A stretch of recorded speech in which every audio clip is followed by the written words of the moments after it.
Hello homeowners, have you ever wondered how a breaker panel works? Many of you are afraid to even open the door and flip a breaker. I'm going to break down exactly how the breaker panel works.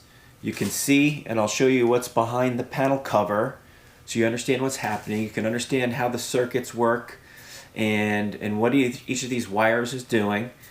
And at least maybe you won't be comfortable working on your breaker panel yourself, but at least you'll have an understanding which could help you to potentially diagnose any problems that you may be experiencing in the home without having to pay an electrician just to come in to figure out what's happening. Now, by all means, if you're not comfortable working with electricity, and especially not comfortable working in the panel, then absolutely call an electrician. And before I get into it, I'm going to ask you if you would not mind. I'm trying to hit the 100,000 subscriber mark. It'd be greatly appreciated if you could help me to reach that. And also, if you want to be able to ask live questions and have responses with photos and all that, you can join the Reddit group Home Repair Help. Thanks, and let's get into it right now. You're looking at my panel here. This was installed a couple of years ago to replace the original panel, which was much smaller and had started to fail. Now, the panels are made by various electrical component manufacturers. This one is a brand called Square D. You also have Siemens, you have Eaton. Those are in GE. My old panel was a GE, and I have a couple of old GE breakers here that I might show you, and I've shown you in prior videos. And so when you have a panel like this with Square D, it's going to accept Square D breakers. So if you're shopping for a breaker, you need to match the breaker to the breaker manufacturer to the panel manufacturer. That's typically how it works. So the electricity comes into your house from the lines in the street, and they go first to your meter. You're going to have the power coming into your meter, so that way the electric company can measure how much power is drawing into your house. And then from there, the wires are going to come into your panel, and sometimes the meter is very close to where the panel is. Like in this case, the meter is right on the other side of this exterior garage wall, and sometimes the panel is farther inside the house, and you'll have a long wire coming in from the meter into your panel. Now down here, let's see if I can make sure you can see this. These are the wires that's coming in from the panel, okay? And you've got your red and your black, which are both hot, right? And you've got a ground, but you also have a green up top here, which is your neutral return back to the transformer with the power company. Usually, transformers up on the pole. So the power, since I said these are both hot, right? The red and the green are hot, and you've got these two what's called bus bars here. And the bus bars are lining up these breakers. This one here, the red one, the red wire is attached to this bus bar, and you see that right there, that's hot. That's something you would not want to touch.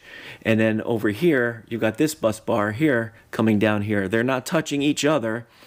They've got these brackets in here where you can snap these breakers into, and they're going to provide the same type of power regardless as to what side they're on. Now, when you have your breaker, let's say you've got one electrical circuit, and let's call it this one here. It's a 15 amp circuit.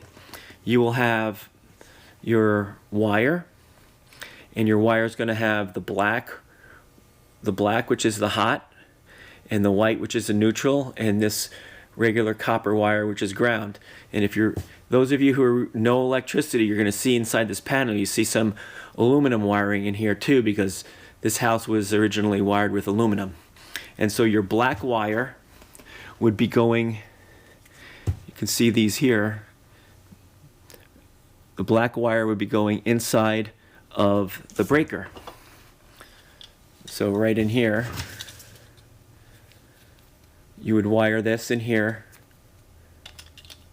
and screw it down. I'm not showing you how to screw it down right there. I'm not showing you how to install a breaker, but I'm just showing you the black wire goes to the breaker because the power is going to come through this bus bar into the bottom of the breaker, through the breaker, and into the black wire, through the breaker into the black wire and out to your circuit.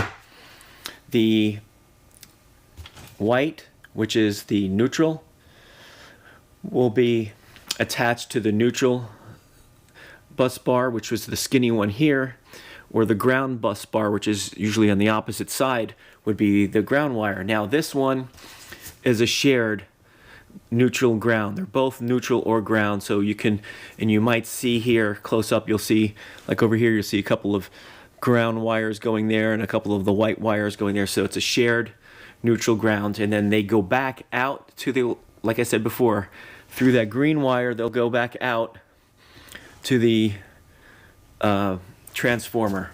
So it's creating that circuit in, out to the black wire, in, out through the black wire, through, let's say, a light switch or an outlet, and then back through the neutral, and then here. So the neutral is the unused or waste electricity after it has gone through the receptacle in your house. And the ground wire is providing protection in the event that, let's say, the hot wire in your outlet comes out and touches something, and instead of you touching it and having the circuit try to be completed through you, it's going to go back to the panel, back out to the street, back to the transformer, because that's the easiest path instead of it being you. I'll also mention that while you're opening your panel, you should always try to wear, say, rubber gloves or some kind of protection, just in case you accidentally touch something. The other thing you need to know is that, it's fairly safe to, obviously touch this. If it wasn't safe to touch this panel cover, then you'd have a, you'd have a problem. But everything in here is designed to keep this panel cover safe for you. And really the only way that it wouldn't be safe is if for some reason the wires coming out of your breaker or these bus bars are somehow touching the panels. So the hot wire, the black, in most situations would be coming out and touching the panel. So now let's look at these breakers. So you've got the main breaker at the top, and the main breaker is the main shutoff for everything below. So if you flip off the main breaker to the left in this situation, and sometimes the main breaker is not always at the top. Some panels are a little bit different, but in most situations the main's at the top. If you flip that off, that cuts the power to everything else. If you flip it off, in theory, you should be able to touch all the wires. I'm not telling you to do that, but if it's done properly, everything else here is going to be safe because you've just cut off the main power. After that, you've got these individual breakers. Okay, so they're also labeled with different numbers on here. You've got, one that said you got 15s, 20s, 30s, 40s, 50s. Okay, and this one here is a 20, for example. Hopefully you can see that.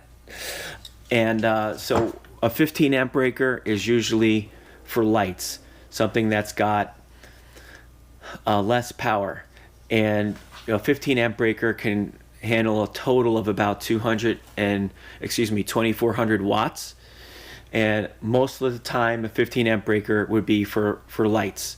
Now a 20 amp breaker is going to be most common. That's what you're going to find mostly in your panel, and that should be for most outlets, especially outlets around your kitchen, bathrooms, because you might have an appliance plugged in there or something else that requires more draw. So 20 amps usually for, especially in new construction now, 20 amps are going to be for outlets and maybe some other things like a microwave, right?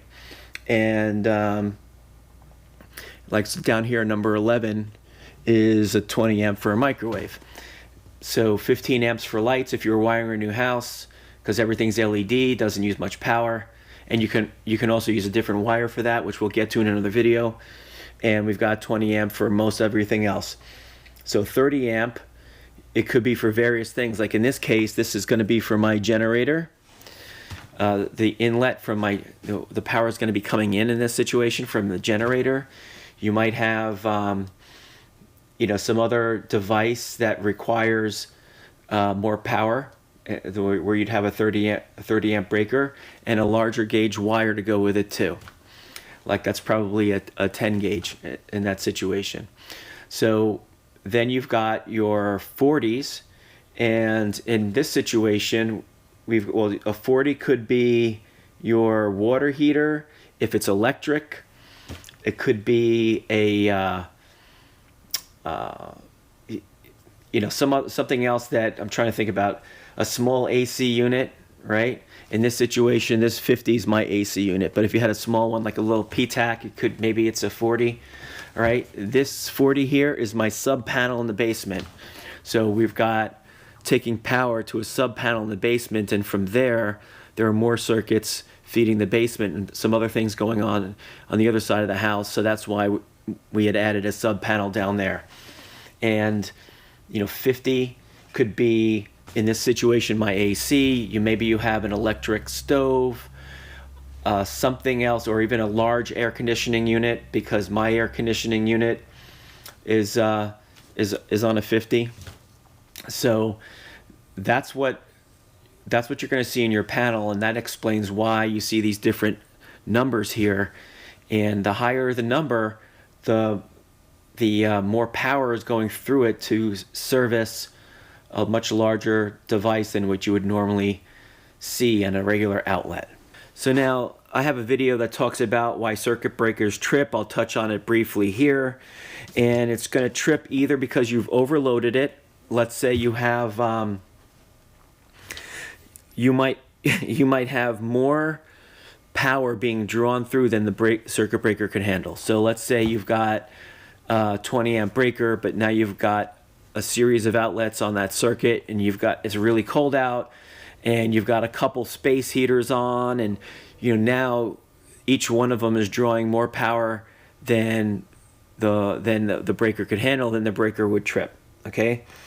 You could also have a situation where you have a hot wire touching a neutral downstream, and that's going to create a short circuit, or even a ground fault, which would also create your breaker to trip. If you have an arc fault breaker, which is the breaker that's got the little blue button on it, those things are detecting irregularities, and those of you who love ground fault breakers can chime in the comment section and tell me more.